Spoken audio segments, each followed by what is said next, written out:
Hello, thank you for joining us today. My name is Annie Talton. I am from Selma, Alabama, and I am currently an intern for the Selma Bridge Crossing Jubilee.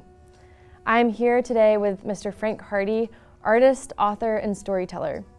Kind of a hometown legend if you're from Selma, Alabama, but for the rest of us, Frank Hardy is one of the world's best kept secrets.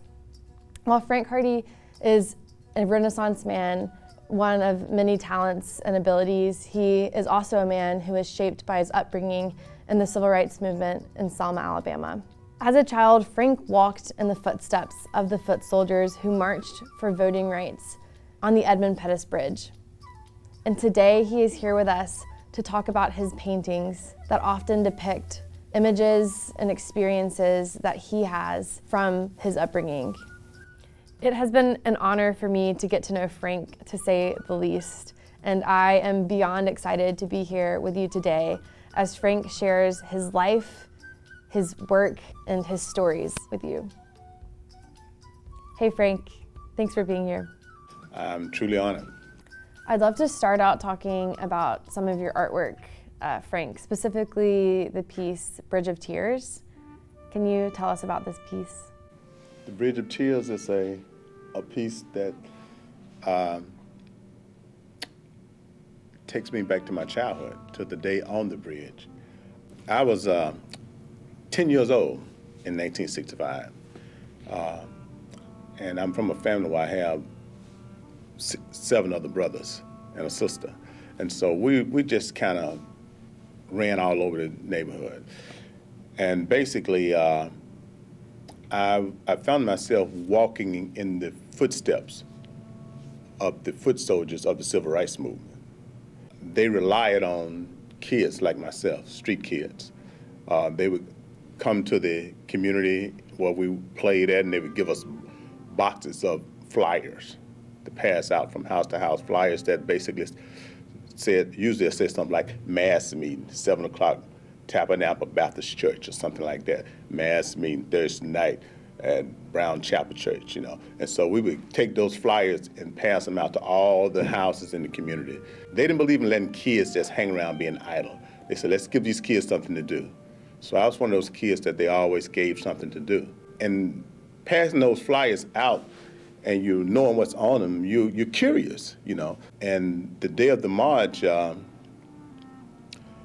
myself and several other kids about my age, we found ourselves going down to the bridge. We want to see what's going on. We're heading to the bridge. We're going to the march. And my father had already told us, don't y'all go down there messing with those white folks. I mean, those was his words. But you tell kids that, hey, we got to go see what's going on. And so we're on our way up Water Avenue, and we stop because we see all of these people running toward us. They're running toward us, and they're screaming, they're hollering, and you can see this cloud of smoke behind them. At least we thought it was a cloud of smoke. We didn't know what it was, but they're running toward us, and they grabbing their eyes, they're waving and telling us, go back, And so we stopped on our bikes, and we just watching, and I see this little girl running toward us, and she had blood in her head, and this guy was trying to pick her up, and she was stumbling, and he was stumbling, and because they in the tear gas, and her head was bleeding, and she was holding her head, and I'm like, wow, And then it was a breezy day. I remember that much. And then we caught a whiff of that tear gas, and our eyes started to burn, and you couldn't hardly breathe it, and that's when we basically just dropped our bikes and we just started running, and we ran back to our community. And the next day it was all over the newspaper. It was all on television, and that was about the closest we got to the actual march. But we talked about it all week. All the kids talked about it. My little gang. We talked about it all week. We talked about it all year actually. But I didn't think too much more about it because, like I said, I'm a 10-year-old kid, and so time passed, and I started to do my kid thing, and I had friends, and we all hung out, and some of my friends was white. There was a white family that lived in East Selma, and those kids played with us regular, and we played with them regular. And the thing about it is, I did not know they was white, because everything we had heard during that era, you know, white people was something you had to be aware of. I heard, don't let white people catch you by yourself on the street. Don't let white people catch you on the street at night. And don't let, and we was fearful of the police. And it was just, so these kids that I'm playing with on a day-to-day basis, to me, they couldn't be white. There's no way they could be white, because we loved them and they loved us. You know, we would, if we at their house and we're tired, we laid down on their floors and went to sleep. They laid on our floors and went to sleep. We slip off and went to the creek and swim together. We down the creek swimming naked, you know, just having fun, you know.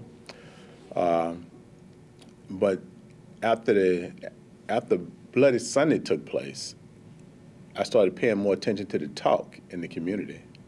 And I was hearing things like the older people would say to us, y'all need to stop hanging around those white kids so much. And I didn't think nothing about it, you know, because, you know, I'm thinking, who they talking about, you know? And here's the thing, there was always light-skinned kids in the neighborhood, always. And so with there being light-skinned kids in the community, I just figured they were just light-skinned. I didn't think they was white, because we loved them and they loved us. So there's no way these kids could be white. I remember when the Ku Klux Klan rolled out neighborhoods, you know, and everybody went running in the house and stuff like that. So I remember a lot of stuff like that. So these kids couldn't be white. I look back on that now, and that's one of the beautiful things about being a child. A child don't see color. A child see your heart. A child see your behavior. A child see the relationship, and we had a great relationship. Immediately following the civil rights movement, white people in Selma got mean. They got mean, they got angry because of what had taken place.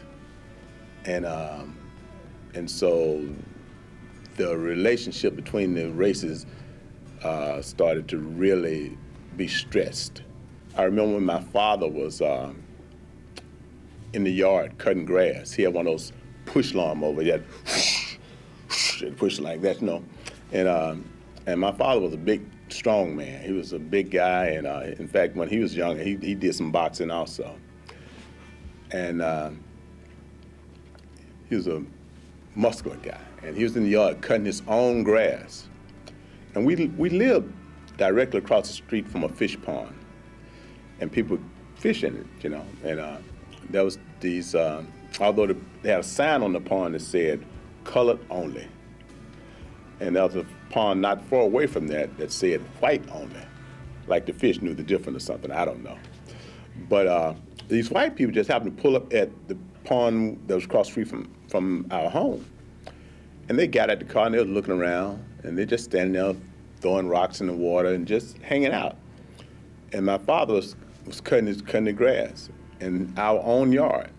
And I'm out in the yard playing. And one of the ladies just kind of looked at my father. She was looking over in the yard, watching him cut the grass. And I guess she looked a little too long. And the guy that was with her I didn't think much about it then. Years later, I had to recall it. He got a little upset with her. He grabbed her by the arm and said, get in the car. He said, all of y'all get in the car. And they got in the car and they left. And they left with anger. And I'm like, I didn't think nothing about it. About 15 minutes later, the police shows up at my father's house. And I remember him saying, y'all go in the house. That's all he said, y'all go in the house. And so we get in the house, and I'm looking at the screen, though, and they put him in handcuffs, and they told my father,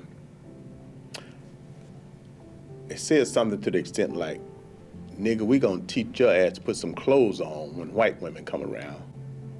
So they made him get in the car, and they left. And the day passed, it was quiet around the house, and I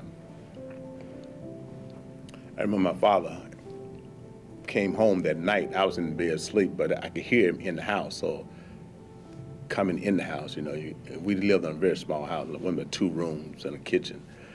And he went to bed. the next morning, it was a Sunday morning, the next morning, he didn't get up. He just stayed in the bed. He stayed in bed all day, didn't get up. And later I realized they had beaten him. But my father never said a word about it. He never spoke about it. He never told us about it. He never said a word about it. As time went by and I started to absorb things, I realized what had taken place. I went through a lot of things growing up in Selma, Alabama, but watching the struggle of my people and the setbacks that the white community had basically always tried to inflict upon the community, those things stayed clear in my head. And I was never what you call a smart student. In fact, when I was in school, they actually put me in what they call the slow classes because they said I had learning disabilities. They didn't know anything back then about dyslexia, but I always liked drawing. You know, even when kids would give me a hard time, I'd go sit by myself and I'd just draw. My art was like my sanctuary. And I would go and sit and draw. If I had paint, I'd paint. And now I'm in my own world. I'm doing something that I feel good about doing. And the stress and all that other stuff is gone. When I reached the age of 16, I went out and made a little money and bought me some paint. Then I started painting.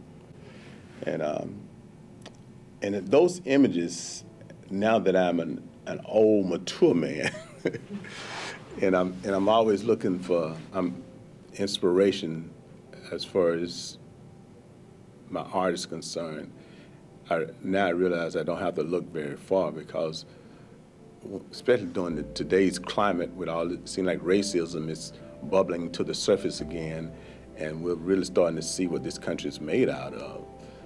I usually try to just paint things that represent beauty, things that represent specifically African American beauty. Because when I was a kid growing up, we was taught that everything about being black was unattractive.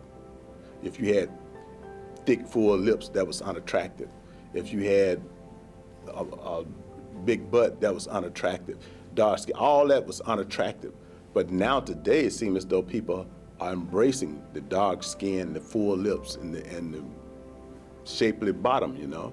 I guess you could say I'm in a sort of a transition period, because now I'm focusing on, I want to tell my stories through my art.